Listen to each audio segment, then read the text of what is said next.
It's your life with Nicole and Natalie. Do what you want. Be who you're destined to be. It's your life with Nicole and Natalie. Do what you want. Be who you're destined to be. Welcome back, Lifers. It's your fam, Natalie. And Nicole. And today is, we just gonna read some Reddit stories. This is free for all. All right, we just gonna read some Reddit stories. Hello, y'all. How y'all been? How you been? You already know.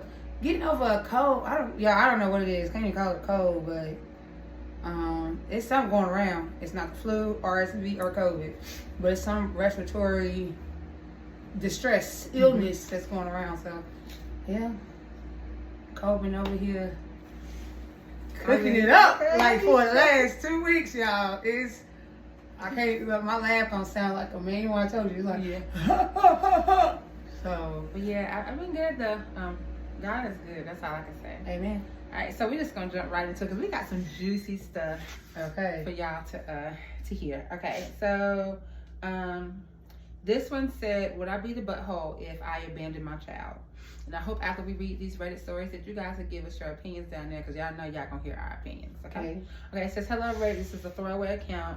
I am a 37-year-old male and my wife is 39. We have been married for 10 years and we have a daughter who is 9 going on 10. Me and my wife had a fight and she said something about my daughter not being mine. I kept a straight face, but after she realized what she said, she left and went to bed. I had never thought about my daughter not being mine, but I had to know if she was or wasn't. Long story short, I got a paternity test and I wasn't her father. I showed it to my wife who begged and pleaded with me not to get a divorce, but I told her that I was. I told my family and friends what happened and they said I should cut them out of my life, including my daughter. I don't want to raise a child that's not mine, nor do I want to pay for her either. My wife keeps calling me, telling me not to make her and our child homeless, but I don't care if she is homeless or not. She shouldn't have cheated. For people wondering where her real dad is, he's dead. He died a few years ago. So would I be the butthole if I did just cut her out of my life?" And then there was an edit. "A lot of people keep asking the same question. Why can't you love her? Or why are you punishing her? If her mother had gotten SA'd, then by all means, yes, I would keep her and love her. But she didn't. Her father may be dead, but he has living relatives who would be more than happy to know a piece of their son is still alive. I'm not punishing her. I just don't really feel I can look at her the same. Those who are saying to get full custody, I will not because I would have no help to raise her." So he's wondering would he be the butthole. Would you like to give your opinion first or do you want to hear mine? I'll give mine. Okay, go ahead. Would he be the butthole if he abandoned his child? I'm torn. I would say no, because I feel for the child because I feel like that child needs some intensive therapy because that's all she's known as her father. But like he said, it's not like her mom was SA. Her mom willingly cheated and knew there was a possibility that this wouldn't have been this man's child. So I feel for the child, but I also feel for him. You said the child's 9? Yeah. 9 years in. Can you imagine, and I can't, I guess when he was 3, I was like, well, dang, if he say I can't do it, I don't want to be, I'm kicking them both out. I'm like, dang, did you love her? Like the child, not the wife or whatever, but like the child, because I get it, she's innocent in all this, and it sucks because she's having to pay for her mom's mistake. Yeah. So, okay, go ahead. So my opinion would, I think he would be the butthole because if nothing else would have came about, then you would have still loved this child. You can, I think as messed up as it is, you still have responsibilities to that kid because that's what the court is gonna tell you. I looked it up before I took to read the story. I looked up the law. He still has rights when it comes to this child because number 1, he signed the birth certificate, and number 2, it's been 9 years, so he's an active part in this child's life. Yeah. So whether you be in the butthole or not, you still have responsibility. Yeah, legal responsibilities to this kid. And I think that as hard as it is, I would sit down with that child and let them know, like, hey, look, unfortunately, I just found out that I'm not your dad, but I love you. Like for me, I can't turn off my love, especially I've been there for you since birth and been loving you and helping you grow, teaching you right from wrong, and then all of a sudden something happened like this, and I found out that biologically you're not my kid, so I'm able to turn off my love for you in just that instant. Is that really love? Can I honestly say that I loved you as my child? Right. If so, I was able to so quickly dismiss your mama. Okay, fine, because yes, I'm hurt, and I wouldn't want anything to do with that mom. But in my eyes, that's my child. If I call you my child, you're my child. So I think in that instance, yes, in my opinion, as hard as it is, yes, I think he would be the butthole if he just dismissed that child and act like that child was never. But what if he explains to her, and he still doesn't want to be in that child's life? I mean, he has a right. He does have a right, but I still believe that he's the butthole. I really do, because you don't pick and choose when you want to be a parent. You don't pick it up, put it down. I look at all these other stories, and the movies we've seen, the true movies that we've seen of people whose kids was switched at birth or whatever. You still have some connection because you've been there. You've raised that child. This is not 9 days. This is 9 years. That's a big thing. And me being a parent, there's no way if I can just turn that off and be like, okay, see you. No, you're out of my life. I just couldn't do it. He's 36 male. His wife is 34 female. Got pregnant by a sperm donor against my wishes. Do I raise the child? My wife and I have been married for 8 years. We dated for a few years before getting married. We were in school for the first few years of our marriage. After finishing school, we tried to have kids, but it didn't work. My sperm was tested, and my motility and morphology were on the low end. We tried testosterone. Mm-hmm. Oh, okay. We tried IUI. I'm not sure what that is. 3 times, and we then tried a round of IVF, which it didn't work. She was upset and worried about running out of time to have a child. I said, my wife told me she wanted to use a donor. The husband was opposed to it. She went ahead with it anyway, and on the second try it worked. Now I feel conflicted. I don't want to raise a kid that's not mine. I want to keep trying to have a kid together. Should I stay with her and raise a child? Is it fair for me to ask her to get an abortion and continue to try to have kids with me? He's asking would he be butthole? He's just looking for advice, basically suggestion. Basically, your opinion on the whole entire thing. I think that she is dead wrong. Although she is dead wrong, you cannot. If she don't want to have an abortion, baby, there's nothing you can do about that. Some women, no matter what the case may be, don't believe in abortions. I.e., me, I don't believe in abortions. That's just me. That's my opinion. But that is. She made that decision like she wasn't. She made it like she wasn't married. She was moving like she was single. Amen. And she didn't consider her husband's feelings. Consider his opinion. She didn't care about his opinion, because if she did, when they sat down and had this conversation, because you are bringing life. No matter what when you're married, you have equal say in what goes on in that. And she took that away from him when he specifically told her no. I don't want that. I don't want to do that. And she made that decision by herself. Now, if he decides to divorce her, she can't get mad if she's a single parent, because you did that on yourself. Then it's like, oh, no, we got the proof right here that I didn't want any parts of it. So now you're a single mama. Now I just think that was very tacky. I feel like that she's not going to get an abortion. She took all that time she went through all that to get pregnant. Y'all went through all that to get pregnant. Now she's with child, she's not going to get an abortion. I can already tell you that right now, sir. How she went about it was completely and utterly wrong. And like Nicole said, if that man decides to get a divorce, you brought this on yourself. Yes. Because how dare you make a lifetime decision on your own. Like you said, like you moving like y'all just in a relationship, not a marriage. Like y'all didn't make a covenant before God. Yeah. Y'all just in a relationship. Y'all just boyfriend and girlfriends. No, you're married. So, sir, I do see if you cannot, and not that you already see you don't want to raise a child. That's not wrong. But you know, people thoughts change. People mindset change. But You know, you don't. sometimes they see a little baby like. But sir, let me tell you something, and ma'am. If he doesn't, he has told you multiple times that he doesn't want this child, and y'all do stay together. And I guarantee in the back of his head is gonna be some type of resentment towards that child. And let me tell you, that's not fair to that daggone child. Pinching the baby. Tell me, why the baby keep crying for? Hush that baby up. I don't know. Well, John, is every time you hold the baby's crying. The baby just don't like me. That pinching that baby's thighs. Or that baby's arm fat. Wonder why that baby got a little bit bruised in there. You need to be ashamed, John. Okay.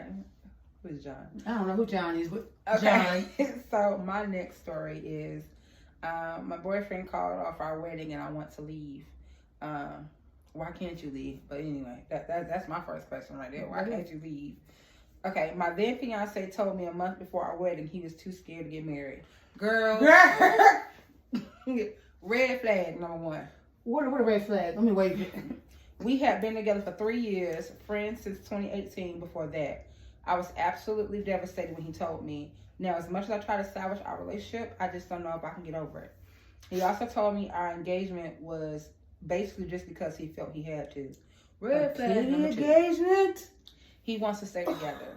He begged for us, but I don't know. I really thought he was my person. I love him so much, but all of my family and friends are telling me to leave. He thinks they have no right to feel that way. He thinks I should just understand. He even said it wouldn't be fair if I left. What wouldn't be fair? Like somebody said, you are a placeholder.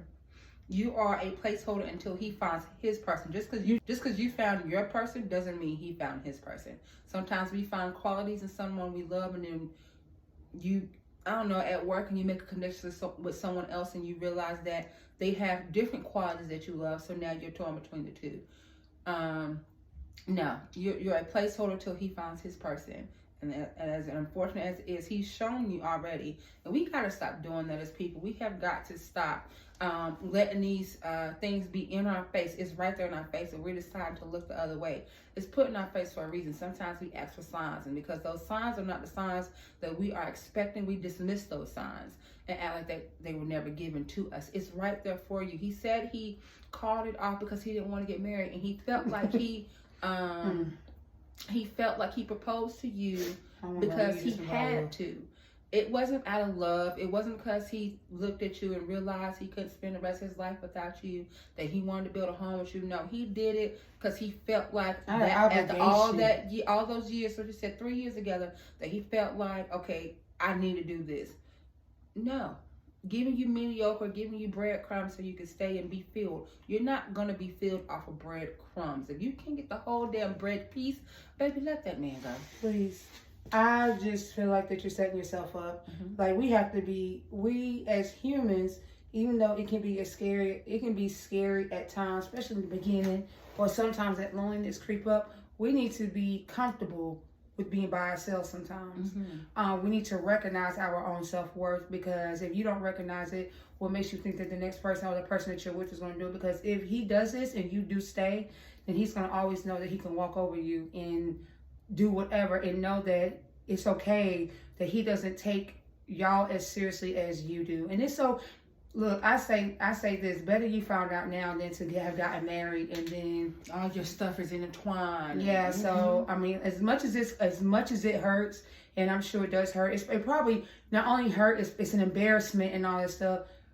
I'd rather you pick your face up now, just go through the motions now than like we said, than to be married and then this man cheats on you because he just wasn't ready, or he's living, once again, another person who's acting like they're single, although they are in a full-blown marriage. Yeah.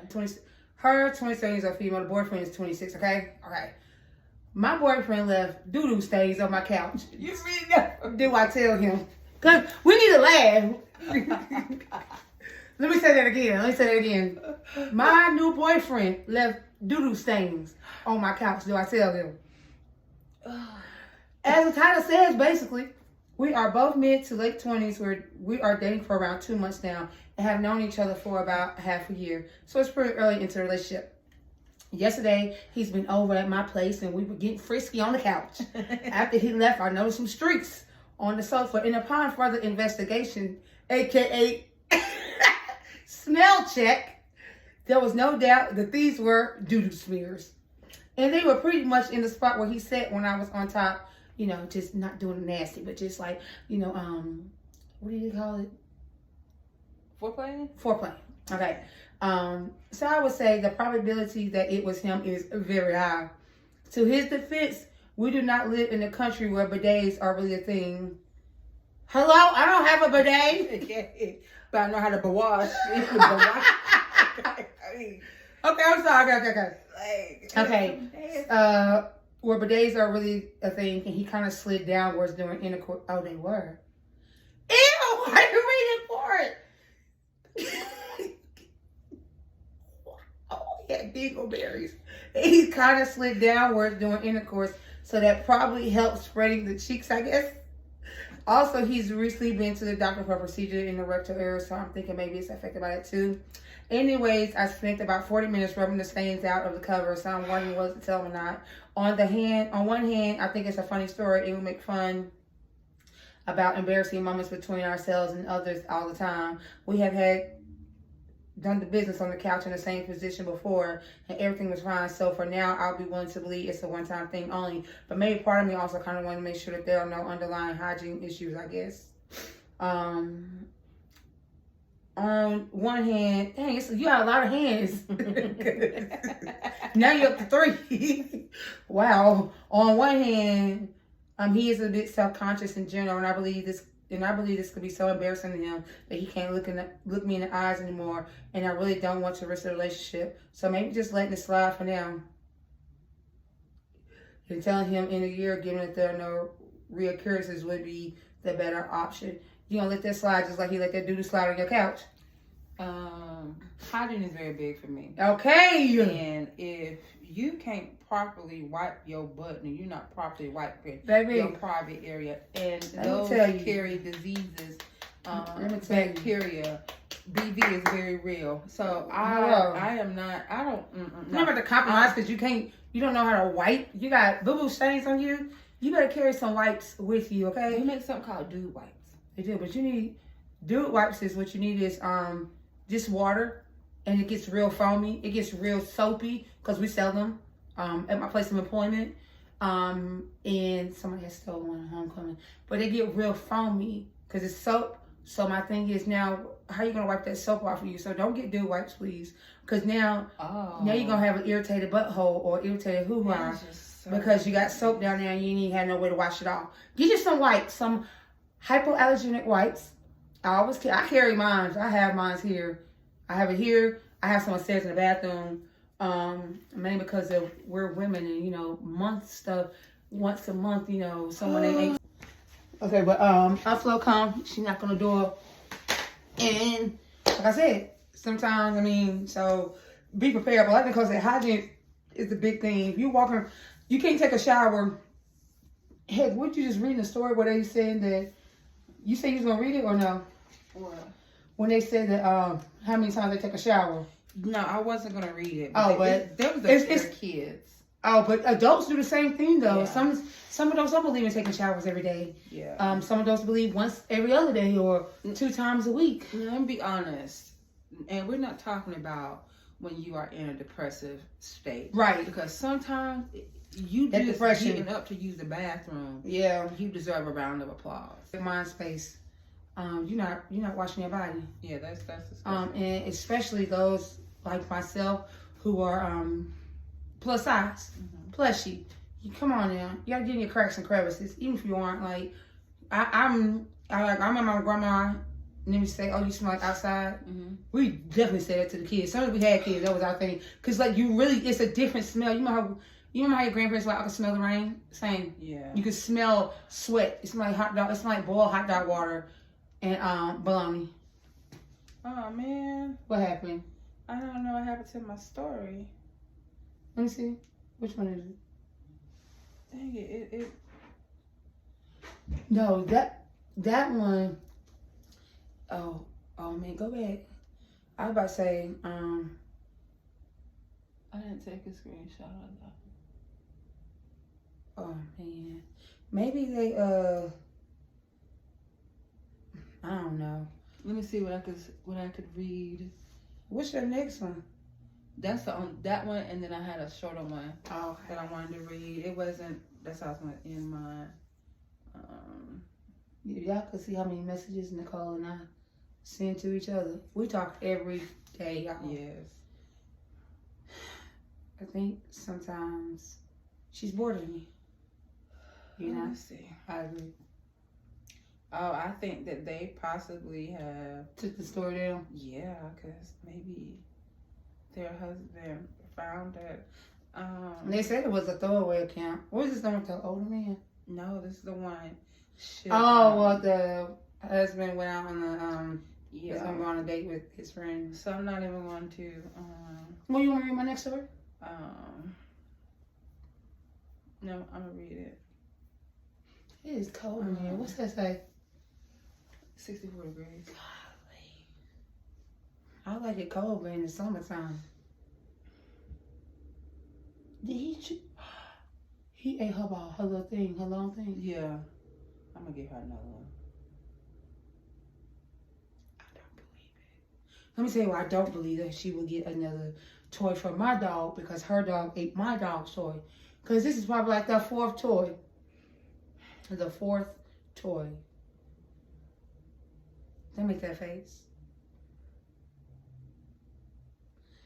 Okay, so this will just be my last one then. Okay. Yeah. So I'm hungry, guys. I haven't eaten all day.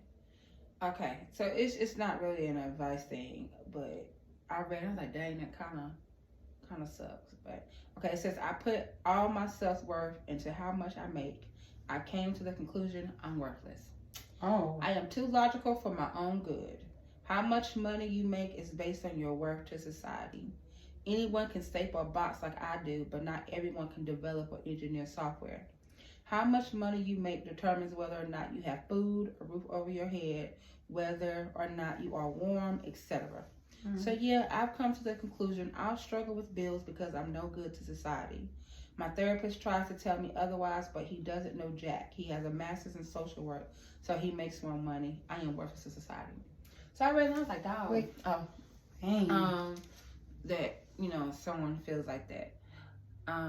I work in retail. I have been working in retail since I was 18 years old. I have worked my way up the ladder in retail. I'm making the most money I've ever made in my entire life. There are other people out here in this world that can work in retail like I do, but there's nobody in this world that's going to love my customers the way I love my customers, that's going to treat my employees the way I treat my employees, that's going to have compassion, that's going to push my employees to be the best they can be in my eyes. And if there is someone that I feel like can do it, if I come across that person, we work in the same building in my store, and I feel like they can do a better job than me, then I need to step my game up. Yeah. I need to figure out, okay, Nicole, you're lacking in this part. Like, I doesn't matter how much money we make, it doesn't matter what we have, the nice clothes we have, because I can knock off and act like it's worth $8,000. Okay. It means nothing. I promise you, it doesn't mean anything. And money doesn't mean anything if I can't share it with the people I love. This past month and a half has shown me that I got some pretty awesome family members. I always knew that. But, like, I have not turned to my friends for anything. It's seriously been my family. And it ain't even me just turning to them, it's them looking out for me. I don't even have to ask. Now it's good for calling my mom in a heartbeat or texting my mama. I'm a snitch. And my mama, she'll call me. I'm going to call mama. You need to come to the house right now. And like, my bills was paid because of my husband, my mother, and my sister. I'm gonna call mama because I was out of work. I've been out of work for a month and some change. And just now got approved for my short-term disability. Whatever the case, I lack nothing. And do I think I have earned my place in society? You dang on right. Because when I get messages from my employees telling me that, thank you for believing me, thank you for doing it, that makes me feel like if just one person, if I can make one person happy, that makes me happy. You don't know how sometimes a simple greeting, a simple thank you, a simple holding a conversation with somebody whenever they come through my line, or I'm on the sales floor. And they walk by. I'm like, hey, how you doing? Or I'm like, hey, what's your name? You come here all the time. What's your name? And they be like, let's say my name is Jerry. Okay, well, you know what, Mr. Jerry? We're going to spell like my name is Nikki, and we're going to talk to each other every day. I was like, because you come here too often for us to not have a relationship with each other. Yeah. And then we build it up. Like I have this one customer named Mr. Bobby, who his wife has cancer, breast cancer. And every day he comes in there, I make it a habit to find, he like, hey baby girl. And we talk, and I ask him about his wife, and he tells me about the concert he took her to, and shows me videos. And although it takes 5 minutes of my time for me to sit here and listen to Mr. Bobby, I mean, he always tell me, baby girl, thank you so much for always, thank you for always asking my way. Because I was like, he's her primary caregiver. And she was back driving. I was like, that's what I'm talking about. That's my girl. So I said, what's she ordering? I was like, what you getting her today to eat? And he like, oh, I'm getting her a hot dog or something. And he go order her. I said, And I go around the counter and I pay for it. I was like, you tell her it's on me, and I'm so proud of her. Stuff like that makes me know that whatever the little thing I think I'm doing, God says that it's so much bigger. So whatever, I have my place in society. I don't care who you are. You could be the president of the United States, and you're more important to me on paper. But other than that, it means nothing to me. Okay. My place in society is my place. It does not. I don't put value on my life or my worth based off of how much money I make. Mm-hmm. And I damn sure don't look at the next person and think that they are less than me because I make more than them. Because I know how it feels to rub two pennies together and hope for a dollar. Okay, I agree. Monetary materials, nothing does not equate to your place in society. We're all still here for a reason. Whether if you found that reason or you on the path to finding your reason. Like we constantly, and for me, I know like some people, like a lot of people when they get in these upper positions, they like to throw around that title. Mm-hmm. Throw it in other people's face. And I'm like, just as quick as you got it, it can quickly get taken away from you. God has truly been in the blessing business. I feel like that I haven't lacked anything. I haven't, and I know that my family is who I can lean on because Mama instilled that in us. Mama makes sure that we know, like, no matter what, y'all have to have each other's back. Mm-hmm. And I'm always ride for twin. I'm gonna always do that. Sharika too, but it's just that my mom, when I like I said before, when I look at someone who's a role model and like who I would like to embody, it's my mom. Material does not mean material or money. My mom said something to me, Nicole, last weekend when we went over to her house. She said, as long as I got it, y'all good. And that's exactly how I feel with Cole. As long as I got it, you good. You don't say, can I borrow? You can have. Because I don't know how many times I'll ask, and try to pay it back. It's like, no, just get me next time. Or just keep it, we'll save it. Mm-hmm. And so Mama said last weekend, she said, I can't take the money with me. So if I'm able to help y'all out, why won't I do it? And I can honestly say, like, she definitely, when she says that, she means that. Mm-hmm. And it's not, she hasn't been saying it since we've been adults. I've seen her in my younger years, how she did that with her friends, those people who did not deserve her friendship. Oh my God. They did not. Yes, Nicole. That it gonna gain interest, you hear me? Okay. But it's in the thoughts. $1 million. Okay. But It's because she has such a kind heart, and because Mama know that God is gonna see her through. Mm-hmm. She lacks nothing because she has someone. I'm talking about someone way bigger on her side, mm-hmm. beyond her kids, beyond her husband, beyond her brother. She has God on her side, and that's exactly how I feel now. But I was blessed to be able to be raised by someone who's like that, mm-hmm. you know. And you see people, homeless people, and me and Nicole was saying, we said it before, like we can't keep. You know, we ask, oh God, please be a blessing. Please let me be, put me and my family in a position to be a blessing, not only to ourselves, but to each other, to other people.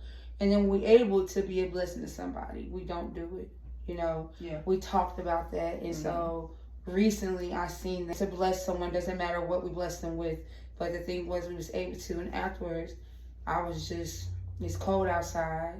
And that just made me think about, like, you know, maybe next year, I said every year, it's just that I be so forgetful. You know, throughout the year, you just forget about stuff.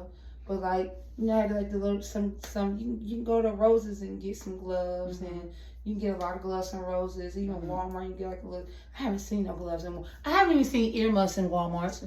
Where's the earmuffs? Right. Are we not seen those anymore? Like some little, I'm not going to say gift basket, but I guess blessing bags where you have mm-hmm. little heat warmers and all that. So, yeah. Anyways, your place in society, what you're doing right now, I hope that if you ever feel like that, you shouldn't have a place in society. You're here for a reason.